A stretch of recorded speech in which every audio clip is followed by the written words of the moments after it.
Hi, everyone. My name is Anastasia.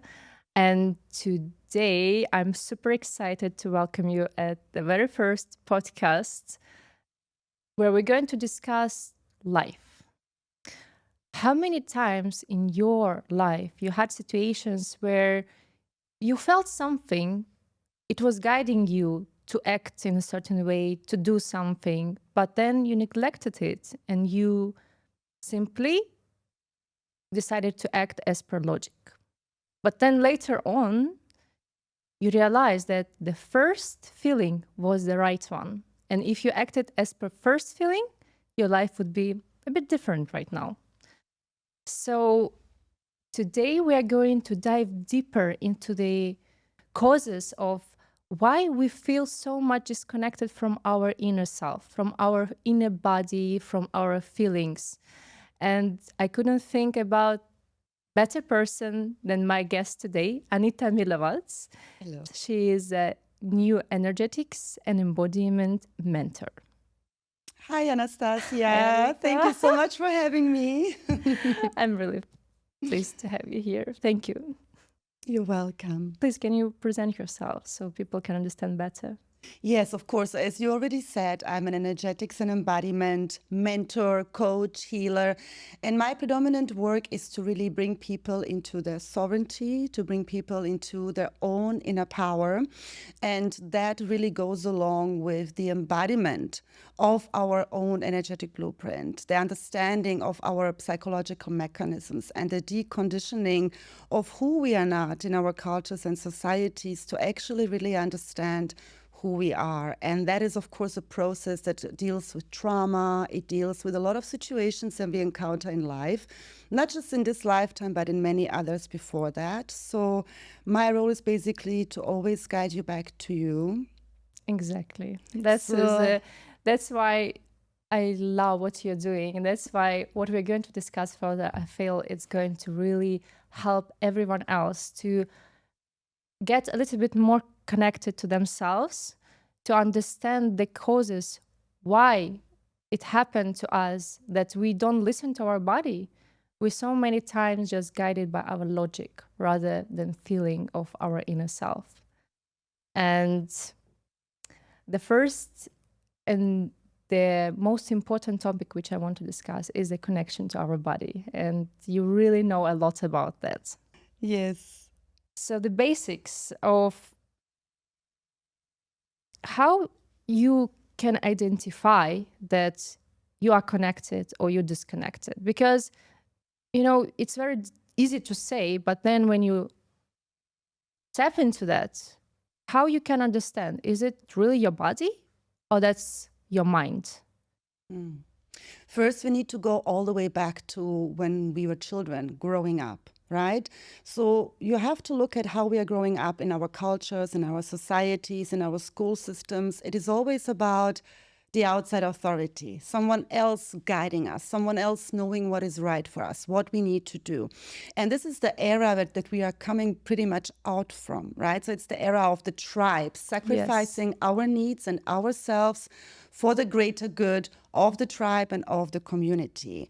And since our cultures are not just about outside authorities, they're also about logic, Yeah. about the mental understanding. You will not in your school system, other than maybe your regular sports classes, have ever had a class that teaches you about the body, other than maybe biology, and that's about our organs and how Yes. everything functions. But we have never been really taught to connect to our bodies. And then, of course, there was always the influence of media. Back in the days, there were newspapers and magazines, right? We didn't have social media and internet.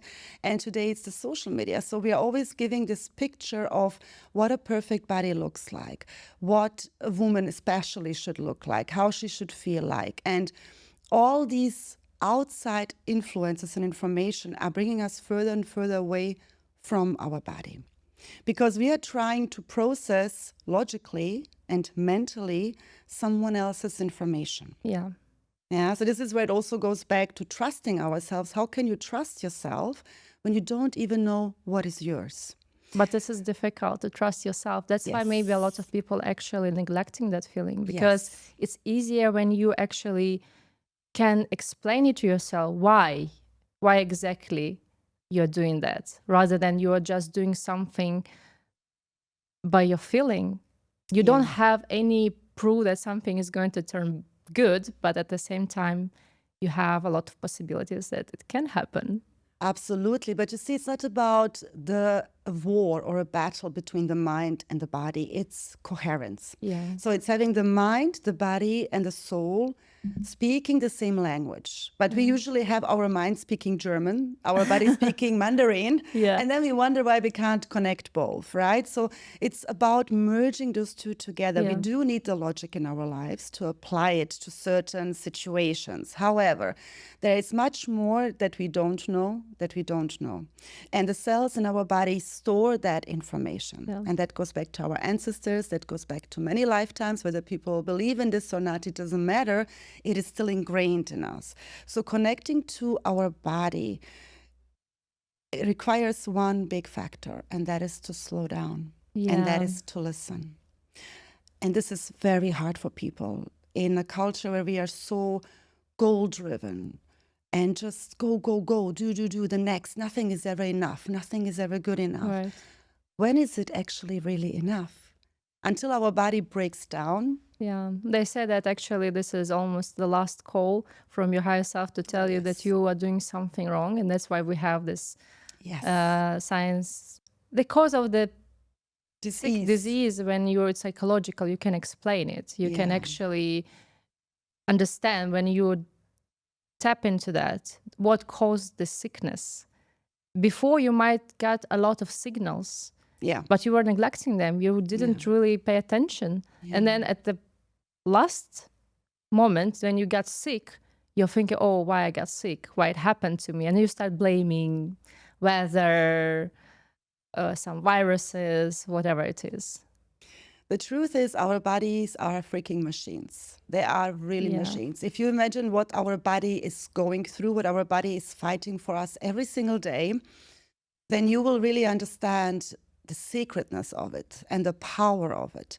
And the body constantly gives and sends signals. If you look especially at our nervous system and all the cells, all the way down to those tiniest atoms, they are sending out information and we are receiving information. Yeah. But we cannot understand this information or even listen to it if we don't slow down. And a lot of people are trying to avoid to slow down because they're afraid of what they might have to listen to. Because now when you slow down, you have to actually face your emotions. Yeah. You have to face how your body is feeling. And you have to face the truth that is really trying to emerge within you. And it's all about the emotional health in particular in your body, because what are emotions? They're messengers. Yeah. But we tend to shoot the messengers, however the message remains. So when we listen to our body, when we slow really down, when we tune within, then we will notice what the body actually wants to say. And this is when we can begin to change, to heal, and to really have this connection with our body that we need. In your opinion, what would be the best ways to slow down? How people can, even nowadays there are so many retreats and this way of living, it's increasing, the interest is increasing from people, how to tap to yourself, how to feel yourself, how to find this connection. But at the same time, it's becoming a little bit too commercial. Yes, in a way, where they just gather people, they do some rituals, some things which have nothing to do with really tapping in. Because when you are really connecting to yourself and to your emotions, you can find a lot of darkness, and not everyone who arranged those events, they can really help you go through this darkness. Because we are not only lights, we are light and dark. And a lot of times we, again, don't want to see the darkness within us. We just try to close our eyes and see only the light. And then when we are trying to, again, connect to ourselves, what we are doing, we are going and we are just highlighting the light within us. It's so much easier, isn't it? It's so much easier. And then you come back, 1 week, maybe you're hyped up, you're fine. But then at the same time, after 1 week, everything comes back. Or maybe even worse. Because you, in a way, you could bring up something within yourself. You didn't have anyone by your side who could guide you through that, and then you end up being destroyed because you just don't know what to do with that. Then you kind of think that, okay, I did my best. I tried to slow down. I tried to tap in. I tried to understand myself. And you're coming back and it's getting worse. Or your life starts changing. Things start happening in your life. People living your life. Changes in work. Changes in your life. And you don't understand what to do with that. Mm-hmm. You feel that it's getting worse. But is it always getting worse? What does it even mean getting worse, right? It's very subjective.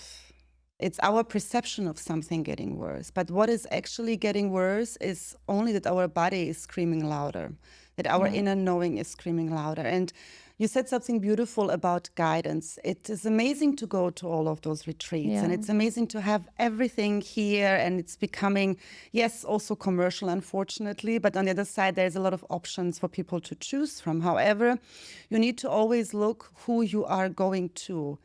You have to have the right mentors, the right guides, people who have gone through this themselves. Yes. Because how can someone guide you through something they have not experienced? You see, embodiment is all about experience integrated. Yeah. It's one thing to mentally understand a concept or an idea, but it's another to really have experienced it, and now it's part of who you are in your being. Those are two very different things. And it's not about what you do one time. You can go to 10 retreats a year. It's about what you do every day. Exactly. It's the everyday life that we need to look at, right? So the little things, it may seem little and you may think, oh, what is this going to do? But it has a compounding effect, a snowball effect. So like snowballs, they are small and then they become bigger and bigger and bigger as they roll. So it's about every day, no matter how stressful it gets, everybody has 1 minute or 2 minutes. When you're on the toilet, minimum you have that 1 minute, okay, to really become aware, take a deep breath, and consciously tune within your body and ask it how it feels. Ask it what it needs. You have to imagine your body as a person. I think that's the easiest analogy I can give sometimes, because we think it's us, we don't need to pay attention. We think because it's within, okay, it's nothing that I need to pay attention to now. I can do that later. But let's say when it's another person that needs you, you will straight away go and help. Yeah, exactly. Very few people will say no. So you need to look at your body as perhaps an energy, a separate energy that is you, that needs you. Even though it's you, but sometimes to start, it helps to see it as something, someone that needs your help, that needs your awareness and your attention in the moment. What do you need? And then it's not just about asking the right questions, it's also about acting on it. Exactly. It's not only theory, it's actually practice. It's practice. Theory doesn't get you anywhere. It's practice. You can talk the talk, but you have to walk the walk. You have to walk the talk, talk the walk, walking, talking. You really have to do that. It can be tough sometimes for people who don't have discipline. Yeah. It can be tough. But you see, we have to train ourselves. Yeah, but it's also what you do, because, some people, they feel, oh, you know what it can do for me if I just sit there and listen to myself. And actually it might be easy, but it's not as easy as it seems, because when you sit there and you disconnect from everything and you connect to yourself, a lot of thoughts might come which you not necessarily will like. Yeah. And then you get maybe scared even, and you think, oh no, I'm not going to do that anymore. But again, what you're doing, what practices, it's not necessary only for you to sit and to be silent. Maybe for some people who just start their journey, it can be something easier, something what can guide them to the state where they can actually sit and really listen to themselves. You see, you need to understand what works for you. Not everyone is the same. Like, it's similar to meditation. Meditation isn't you just sitting there and closing your eyes and, okay, now I'm there. Meditation can be sports. Meditation can be dancing. Meditation can be a walk on the beach. It can be hiking. It can be even having a podcast, having a conversation with somebody. Yeah. So notice what is the easiest way for you to connect. Yeah. Some people need someone else to guide them through the process, and others are really good in doing that for themselves. So you need to understand what works for you. What is easier? It's not an easy process, and this is why not everybody is doing it. But at the same time, you're talking about you, and you are taking you all your life. Your body, you have only one. Yeah. You can change your car, you can change your house, you can change your clothes, freaking almost everything. You cannot change your body in a way that you can jump into another body. I'm saying, of Yeah. course, you can do plastic surgery, but that's different. So you have to begin to understand that this is your home. And everything that's inside of it, energetically, especially, is something that can negatively affect you or positively. So it's time you start turning inside. And even if there's something you don't like, instead of running from it, Yeah. face it. It's tough. Because This a is lot of it. times we are our own worst enemy. Yeah. We are the first person who will say, no, why would you start doing this? Why would you go and do that? There are hundreds of other people who are better than you. They can do it better. Or even maybe you think, oh, meditation is not for me. I'm not able to see it. Or sport is not for me.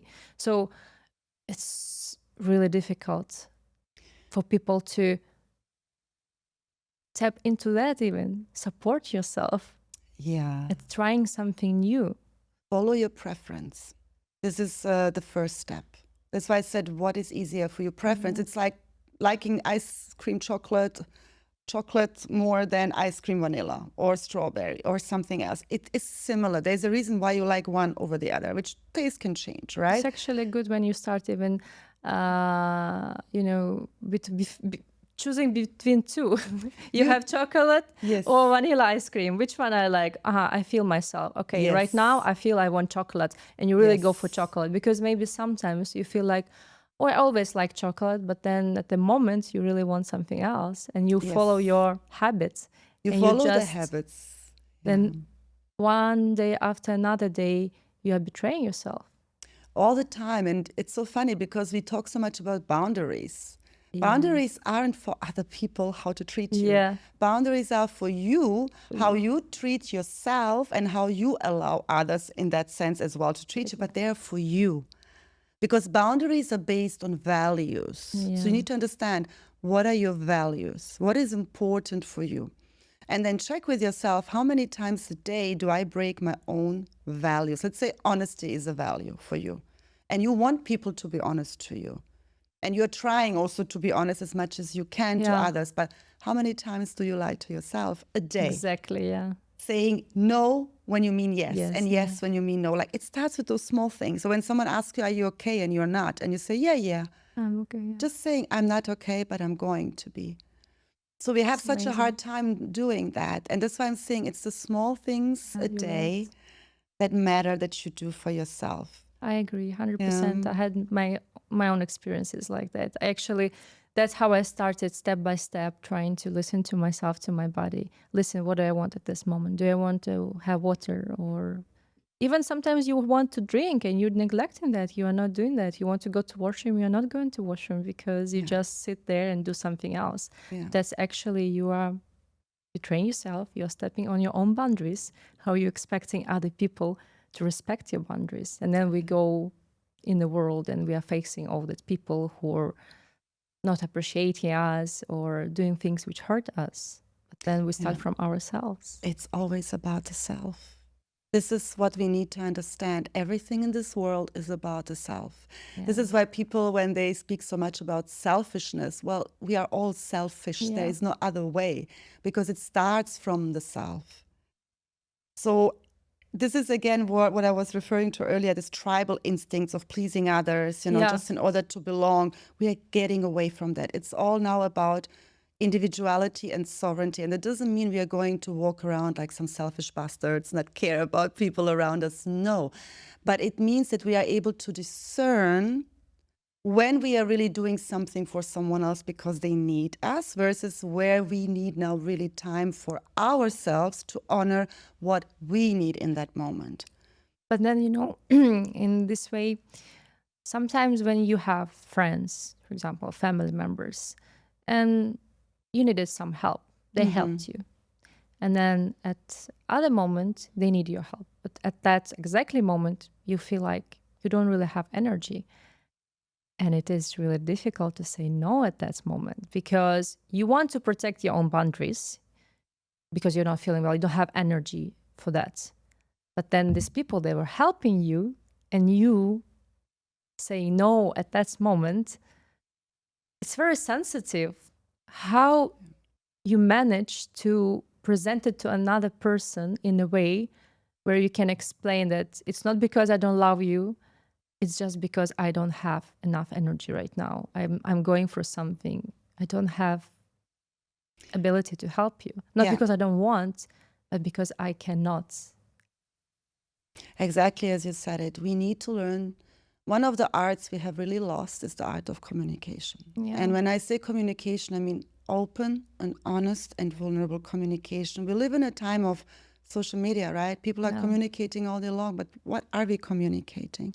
So when it's especially in a very sensitive situation, like within a family dynamic or in a partnership, it's very important, as you said, to mention that you would love to help, but that at this moment you are not okay. At this moment you need time for yourself. And as soon as you have figured this out, you're going to be there for them.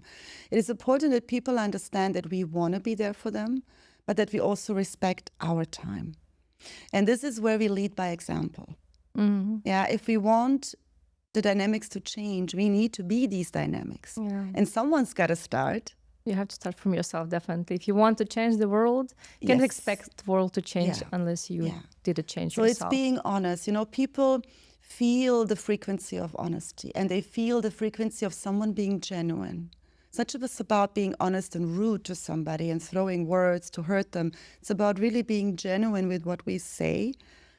And there's something in the energy match that others pick up on. So sometimes they might still be upset because they feel they're like now obliged to receive that help from you. Yeah.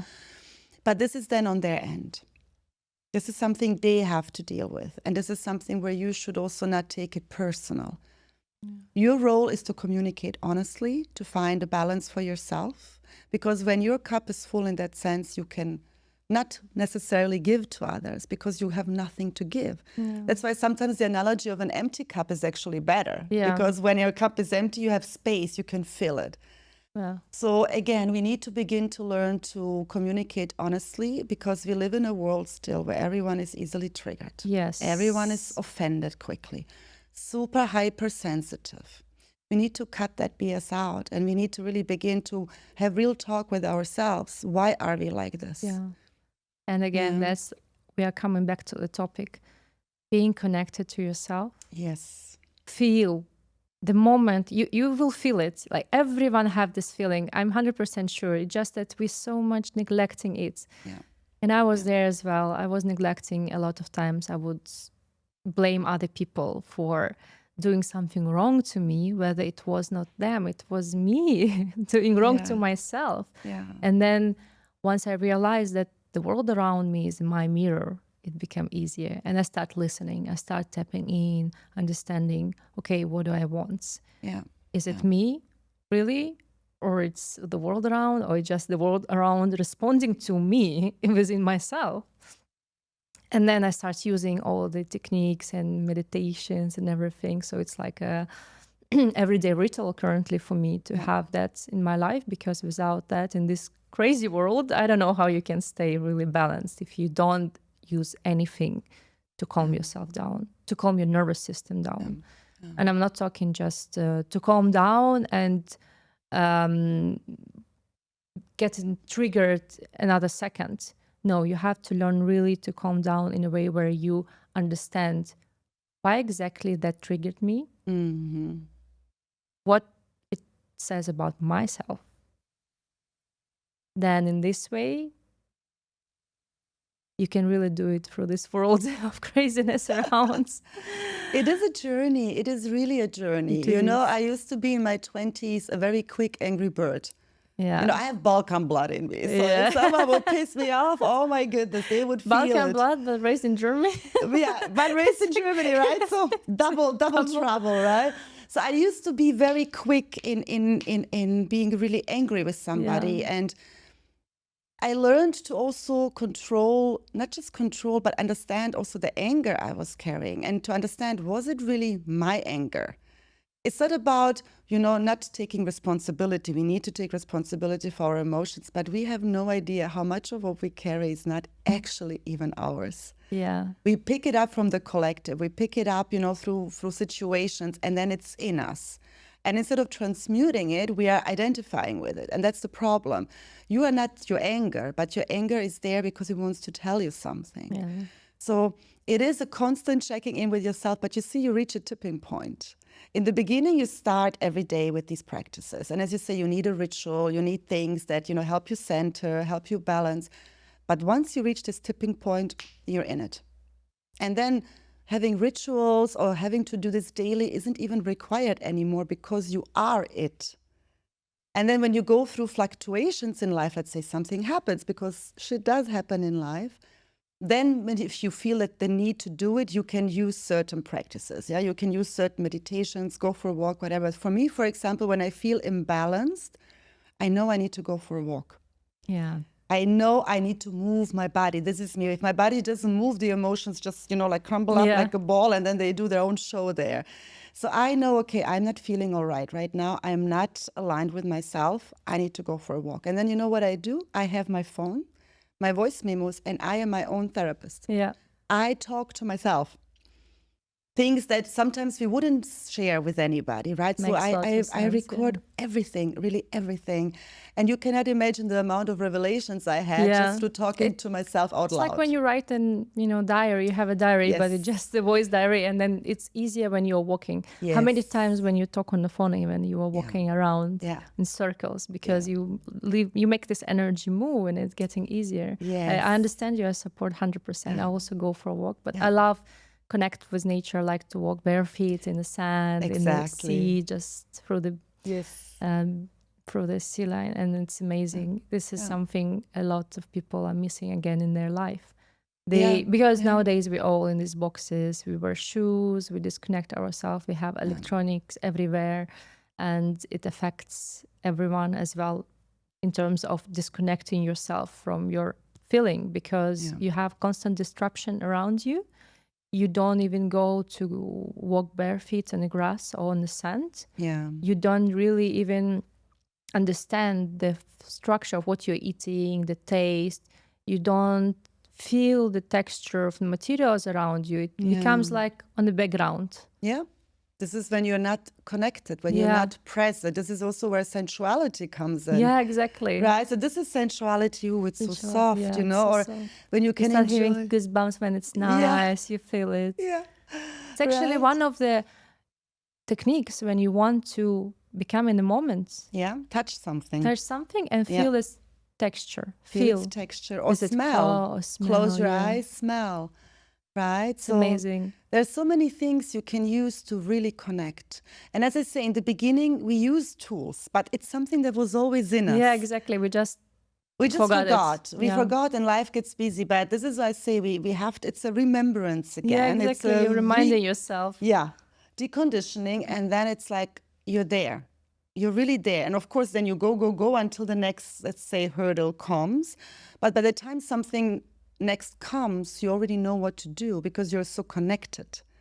Would you give any other tips? To what? To connect to the body? When you have something, you're very stressful, you feel you're not yourself, you're nervous. You know what I do? Else? What helps me? What? I allow myself to feel it. Well, that's another thing. This is a life savior. Whether I'm anxious, something happened that disappointed me, because we're not an island, we interact with others. And sometimes people do things that hurt us, right? Or don't make us feel good. I always sit with it. And maybe I feel like crying, maybe I feel like running, maybe I feel like a crazy person screaming. It doesn't matter, but I allow myself to feel it. And sometimes it takes an hour, sometimes it takes just a few minutes. Sometimes I have it on and off for days. But I realized for myself, and this is again knowing yourself, that my body needs that. My emotion, I have an emotional authority, so which means my emotions will fluctuate. Yeah. And once I sit with them, they can actually do what they need to do, which means they are working through you. Yeah, exactly. You let them go through your body. You let them live. You let them You sit believe. with it. You feel it. You try to understand what exactly it is saying to you. Yeah. Because when you feel something, let's say someone upsets you, Yeah. hurts you, Yeah. and you go there in the world and you pretend like, oh no, everything is okay. And then you feel in your heart like you have a hole, something is really bleeding there, it's hurting you, but you go and you smile. What happens next? Yeah. You suppress the feeling, Yeah. the emotion of sadness, of anger, whatever it is. And then the high chances it will turn up to be some sickness in the future. Yes. We are storing, because since we were kids, a lot of times you will have a situation where your parents will tell you, don't cry, why are you doing this, why are you doing that? Just never mind, it doesn't matter. And you learn to store those emotions. You learn to keep them somewhere, but they are staying somewhere. They don't go anywhere. So that means that you're storing them in a container of your body. And then when you're like 25, 30, 40 years old, you're trying to tap in, but you have to go through all the stored emotions first. Yeah. They are messengers. This is how I see when you sit with them, you can ask them, what is your message? And sometimes you don't get the answer. And that's also okay. Yeah. It's not always for us to have an answer. Sometimes it's really just feeling it. And when you do this a couple of times, so basically you're practicing on yourself. Well, this is what you can do actually daily. Yes, exactly. And then you will notice how your body processes that. Yeah. And once you're on the other side, you're like, oh, I can breathe. Oh my goodness. But you come to the other side with so much clarity. And what this builds is incredible trust in yourself. Yeah. And that is really such a powerful, powerful thing to have. I think people don't realize when we trust ourselves with the smallest things in life, then we can not just do anything, but we can also face everything. And when we trust ourselves, we are honest with ourselves. And when we are honest with ourselves, we are honest with our environment. So it's like a chain reaction. But sitting with uncomfortable feelings in particular, it's not difficult to sit with the feeling of joy or love, right? I mean, everybody can do that. But sitting with sadness, with disappointment, with bitterness, frustration, this is when you work through them. So what maybe took you before, let's say, a week to go through, now might take you a few hours, maybe a day. So it speeds up the process and you realign much quicker back to your center. And when you do that, is you train your nervous system as well, that it's safe to be you. You're safe in your body. So with that, your mind doesn't play any tricks because your nervous system signals it, the body is safe. Why? Because you sit with it. You don't feel threatened by it. And this is when you can really connect to the body, and the mind is not even there. You will not even hear your mind. Right.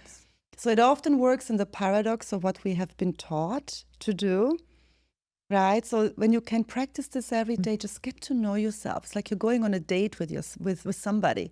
But in this case, you go on a date with yourself. Listen to yourself. Make friends with those feelings. Yes. They're not nice, but they are yours. But they're yours. They don't hurt They're anybody. part of you. Yeah. They were given to you, like you said, messengers. Yeah. To feel something, to understand something, to realize something about yourself first, which again, so many times we try to blame on others, but those people, they just come to us to show us something about ourselves. And you see, we are here in this human experience to experience everything. Yeah, exactly. That's the whole point. You are here to experience joy and sadness and pleasure and all of those things. Of course, eventually your core frequency will switch, will go up, but you will still experience them to some extent. So, you know, in astrology, the messenger is Hermes, Mercury. Yeah. And who is Hermes? He's a messenger of the gods, so divinity. So our messages, our emotions are part of our divinity in this body, in this physical body. So when we neglect them, we neglect that part of us, right? So that's why I say we always need to understand how everything is connected and that nothing is really here to harm you, but it's here to teach you about you. Yeah, right. You shouldn't be afraid of it. No. I think when you think about that and you sit first, you can feel a bit scared about that because how it is, you know, we're all trying in this life to do something to live happy life, without problems, without issues. You have like, I don't know how many zeros in your bank account. You have happy family, house, everything. You travel. So we're always having this direction of moving towards the happiness and enjoyment. And then you're saying someone, okay, you have to sit now and think about all the anger you're experiencing and all these emotions which are not pleasant. Yeah. People start feeling scared. Yeah, but they're not going anywhere unless you address them. This is something Yeah, people don't this understand. is a trick. This is the trick. They are going. They are like a companion you don't want around, but it's like following you. It's like they say the backpack which is carrying you down. Yes. Unless you Remove unload the it, bricks. it's not going to go away. But also, when talking about the childhood, for girls, I think it's a bit easier rather for men, because for men, we have this idea of men never cry, men never, you should not react. So I really hope that we have more and more people who can guide men. And actually, I know that you are doing that as well. You help women and men and to couples. go and couples, yes, to go through this unloading of the emotions which they're carrying within. It can take sometimes long time. Sometimes for some people, maybe it takes, as you said, it can take 1 month. For someone, it can be longer. But at the end, the feeling you have when you're processing all of that, it's just something incredible. Speaking from experience, Of course. I also, it's an ongoing process. It's I feel like it's never ending. Something new's always popping up. But the feeling when you have after, or not even after, during the process, it feels so much lighter and easier to walk through life. Yeah. When you start feeling yourself, you understand, okay, my body is telling me this. So that's like what I said at the beginning, when, for example, you have to take some decision to go here or to go there. You listen to yourself, okay, go there.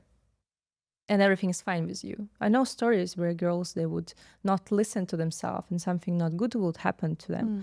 But I'm quite sure that at the beginning they had this exactly feeling, this little voice there, hey, I'm here, don't go there, it's not good for you. But because we have our social norms or something within your mind you want to get, you're going and you're doing that, and then you're experiencing something not nice. So this is how important it is to actually have understanding and awareness of being connected to our body, to understand that it is not against us, it's actually supporting us. It's trying to give us always something to feel better, to live better life. And we have to really listen to it.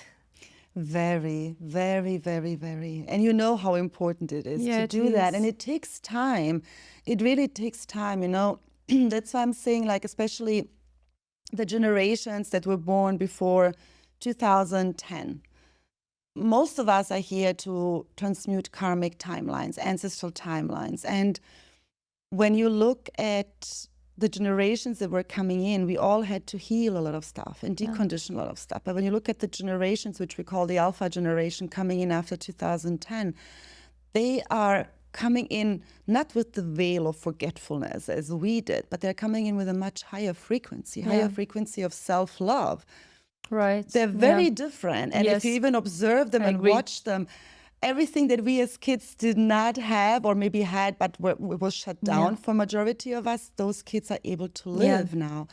So we are not actually healing for future generations. Those kids are coming in full on. We are healing for ourselves and for, of course, past generations. We're healing, lifetimes of trauma and karma, especially as women, but men do that too through the paternal line. So it's that connect to your body that is important. And one thing I really want to mention is that we are all different. Yeah. Everybody's so unique. And what destroys this body connection often is also the comparison to others, what works for others. Yeah, exactly. And what doesn't work for you. So sometimes you watch other people, like I know when I started my journey and everyone is like, do this meditation, try this. None of this stuff worked for me. And I was like, why does it work for everybody else? And I thought I was doing something wrong, whereas no, I wasn't connected with what I needed. I was listening to what was working for others.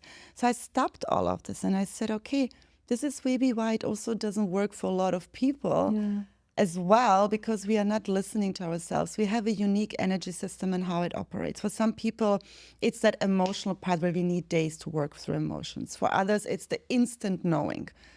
And it can be both as well, but it depends on the situation.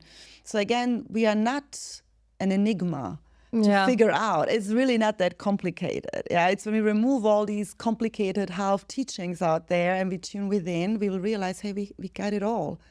You just have to trust. So the connection to the body is strongly linked to trust.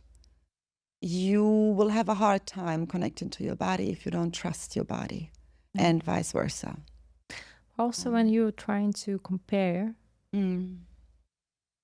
I want to hear your opinion about that. When you're comparing yourself with someone, or you're seeing someone doing better, and then immediately you start judging, you start saying, no, this doesn't work this way. You should do it my way.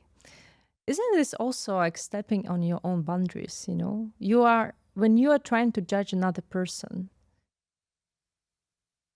you are stepping into your own boundaries. Like you trying to imply something on others, people's life, what works for you, but not necessarily work for them.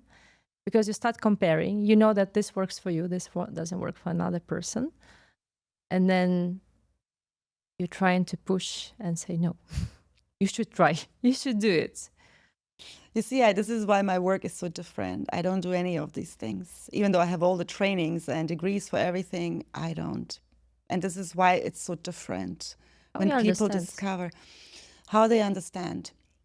What is judgment, first of all? What does judgment mean? We have this image of this judgment day, right? The biblical judgment day. Judgment very often, for me, consists of two things. One thing is fear, the fear of being judged that we experience. This is why a lot of people are having a problem being authentically themselves, because, what if I get judged? And with judgment follows rejection, abandonment, all of those beautiful things we all love, right? Yeah. And then there's the other component when we are the ones judging. Why are you judging? Do you need to feel better if you do that about yourself? Or is it because you judge yourself all the time? That's a question. So I have yet to meet a person that is completely not judging themselves, truly not, that judges others. I have never seen that. Those that judge others the most, you can rest assured that they are full of judgment towards themselves. But another thing about judgment as well. Yeah. Okay, if you judge someone and you say, oh no, you should not do this is bad what you're doing. Okay. Are there chances that you really want to do that yourself, but you're not allowing yourself? Give me a context and what do you mean? Like someone is partying, and you don't party, and you go and judge this person. You say, oh, you're going too much out, you're going nightlife, it's so bad. When you look inside and you will be really honest, there might be high chances that this person really wants to experience that. Well, you see, often we also judge because someone else lives the life we want, right? We impose our limitations to others. Like we experience this with our parents most likely a lot of times. Like I had this with my dad. It was judging a lot of things I was doing, especially in my university time when I was a professional dancer, and when I would go to auditions and he would be like, oh, what are you going there? Hey, did you get money for it? It was all about the money, right? If there was no money, oh my goodness gracious. But then if I would be on TV, oh, my daughter, and he would be so he was proud. proud.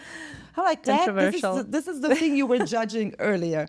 So, but because my dad never was able to live the life he wanted. Yeah. He grew up in a poor family. There were 13 kids. He had a football made out of towels. Wow. Right? And he came to Germany young with my mom. They got married young. And he did a lot of things in his marriage he shouldn't be doing, right? But by the end of the day, he never really lived the life he wanted. Mm-hmm. So oftentimes I realized that I was reflecting back to him what he never had.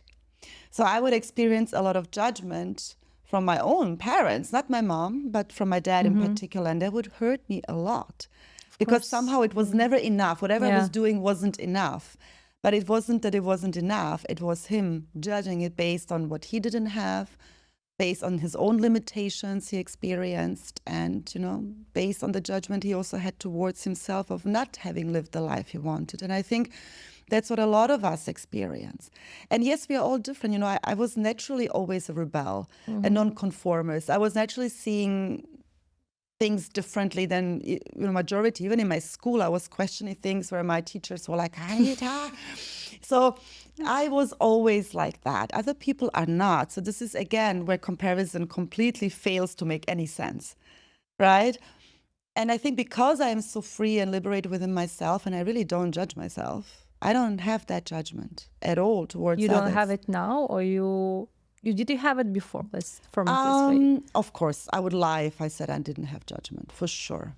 For sure I had it. And I think this is why it's important to differentiate what is judgment and what is something that simply is. Yeah.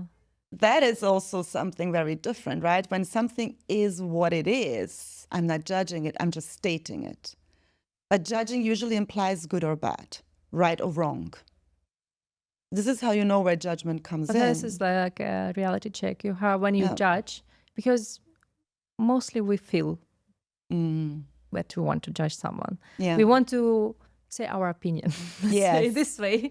Okay, I think that this shouldn't be this way, or it should work different. And then you have to check, reality check. Yeah. I'm saying this because it's something about myself, says something about myself. Like, why even I pay attention to that, you know? For some other things you will not even pay attention, you will not see it just simply, but something will be like a red piece of material for you. You will see it and you will really feel like you have to say your opinion, you have to act on that, you have to judge it. Yeah.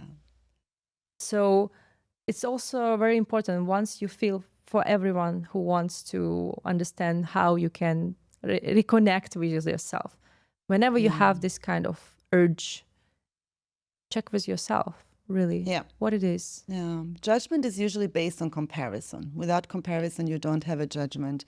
And I think where judgment comes in, let's say, smaller doses for each and everyone, for us and for me as well, is in traffic. Oh, yeah.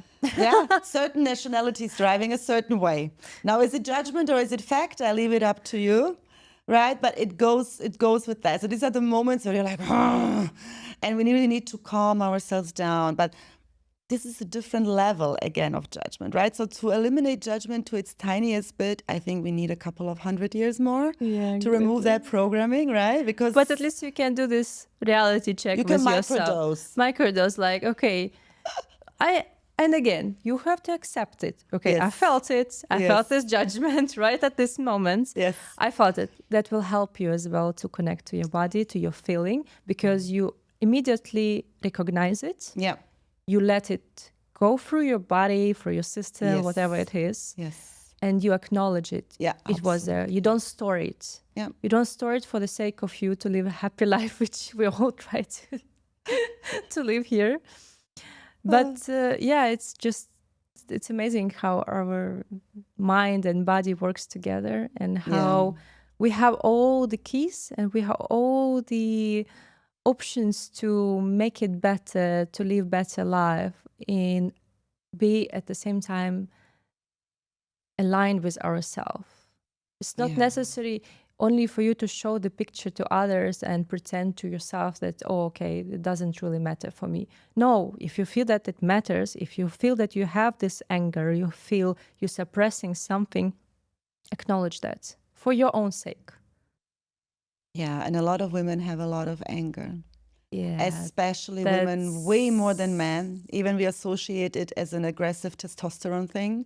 It's actually more the dark feminine, the dark waters, the women in particular. Which are so suppressed because of society and because how we were taught not to react, because woman has to be quiet, woman has to smile, woman has to take care of everything. So we are suppressing this fiery side of ourselves. But that's some topic which can be discussed for another hour. We need a whole hour for that. It's something I would really want to bring up as well, because this is very important for the woman, because in our society, how everything turned up for women, it just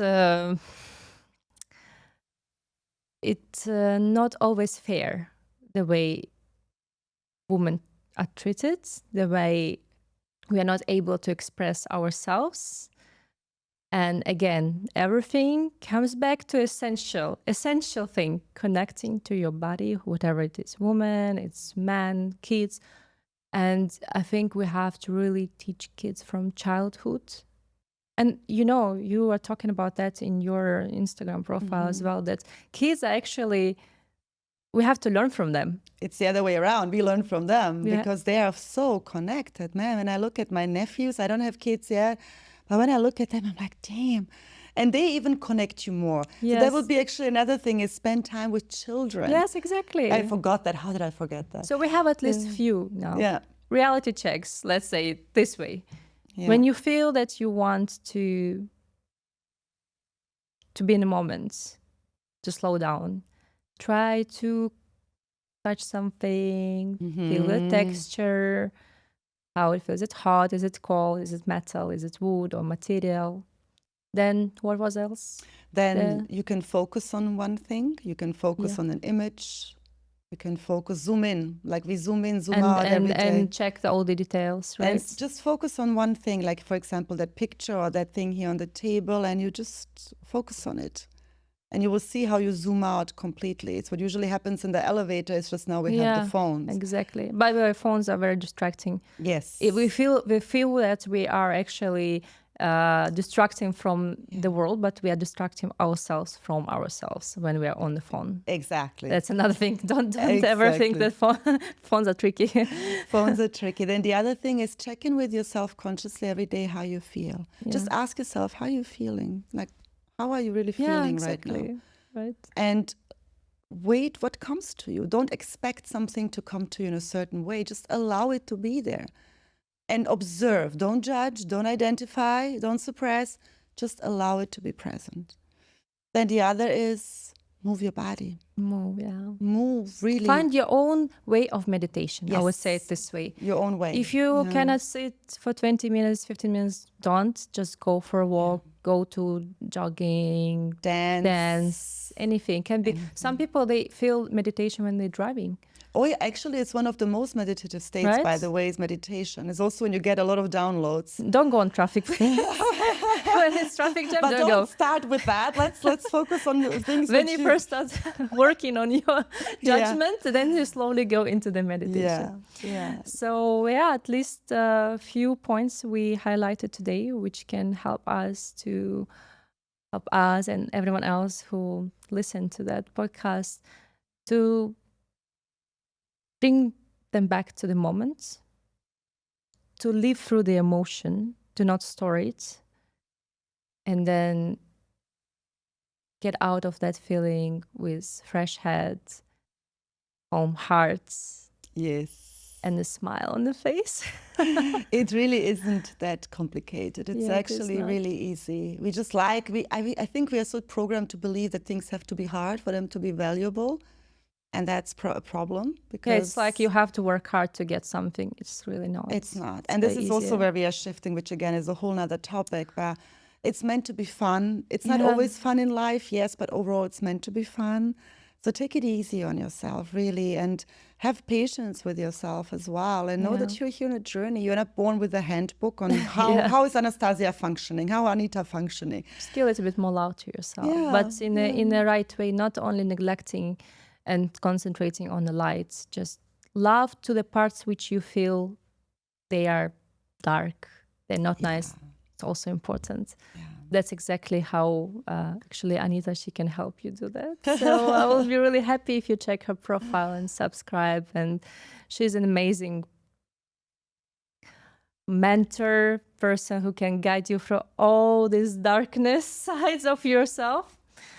And thank you very much, Anita, for this talk. It was an amazing first experience for me. So it's just beginning of the journey. I'm really, really grateful and appreciate a lot for you to be here today. Thank you so much for having me on your first podcast. It's an honor, and I'm very, very proud of you. Thank you. To many more to come. Yes. I really hope we're going to have a series of talks with Anita, because we have so much to discuss, and she has just, I think she's like a source, you can tap in, and she was just giving you information. Like the channel, unstoppable. Definitely unstoppable. But yeah, I also got here through my fair share of pain and grief in life as well, right? So I think this is what makes people also credible. That's why you're so valuable, because you experienced that, you lived it, and you live what you preach. So thank you, Anastasia.